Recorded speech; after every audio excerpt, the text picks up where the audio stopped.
Hello friends, welcome to my channel. இன்னைக்கு நம்ம சேனலில் என்ன வீடியோ பார்க்க போகிறோம்னு பார்த்தீங்கன்னா, கிளாத் ஆரி ஃப்ரேமில் எப்படி ஃபிக்ஸ் பண்ணுறதுன்னு தான் பார்க்க போகிறோம். எப்போதும் 18 இன்ச் ஃப்ரேம் வந்து சூஸ் பண்ணுங்க. அதுதான் ப்ளவுஸ்லாம் போடுறதுக்கு கம்ஃபர்டபுளாக இருக்கும். ஃப்ரேம் இது மாதிரி 2 ரிங்காக இருக்கும். ஒரு ஃப்ரேம் வந்து ஃபுல் ரவுண்டாக இருக்கும், இன்னொரு ஃப்ரேமில் வந்து ஸ்க்ரூ கொடுத்துருப்பாங்க. நீங்கள் பிகினஸாக இருந்தீங்கன்னா ஃபர்ஸ்ட் வந்து பாப்ளின் கிளாத்தில் வந்து ப்ராக்டிஸ் பண்ணி பாருங்க. இப்போ கிளாத் எப்படி ஃபிக்ஸ் பண்ணுறதுன்னு பார்க்கலாம். இன்னர் ஃப்ரேம் இருக்கு இல்லையா, அதை வந்து துணிக்கு அடியில் வச்சுக்கோங்க. எப்போதும் கிளாத் ஃபிக்ஸ் பண்ணுறப்ப தரையில் வச்சு ஃபிக்ஸ் பண்ணுங்க. ஸ்க்ரூ கொடுத்துருக்கிற ஃப்ரேமை வந்து அடியில் இருக்கிற ஃப்ரேமுக்கு துணிக்கும் மேலே வச்சு ப்ரெஸ் பண்ணிட்டு நல்லா டைட் பண்ணி விட்டுருங்க. சேனலில் வந்து பேசிக் ஆரி மெட்டீரியல்ஸ் வந்து நம்ம வந்து வீடியோ போட்டிருக்கோம், ஷார்ட்ஸ் வீடியோவில்.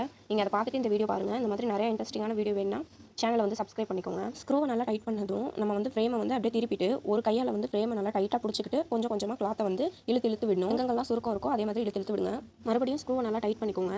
டைட் பண்ணி முடிச்சதும் இந்த மாதிரி கையை வச்சு நல்லா தட்டி பார்க்கணும். சத்தம் கேட்குதானே, டம் டம்னு சத்தம் கேட்கும். அந்த அளவுக்கு டைட்டாக கிளாத்தை வந்து டைட் பண்ணிக்கோங்க. இப்போ ஆரி ஸ்டாண்ட் வந்து எடுத்துக்கோங்க. அதில் வந்து ஒரு நெட்டு கொடுத்துருப்பாங்க. அந்த வந்து எந்த அளவுக்கு நீங்கள் வந்து அட்ஜஸ்ட்மெண்ட் பண்ணிக்கணுமோ அந்த மாதிரி உங்கள் ஃப்ரேமுக்கு தகுந்த மாதிரி பண்ணிக்கோங்க. இப்போ நம்ம வந்து கிளாத் ஃபிக்ஸ் பண்ணி வச்சிருக்கிற ஆரி ஃப்ரேமை வந்து அந்த ஸ்டாண்ட் அப்படியே ஃபிக்ஸ் பண்ணிவிட்டு அவ்வளோதான், ஒர்க் பண்ண ஆரம்பிச்சிடலாம்.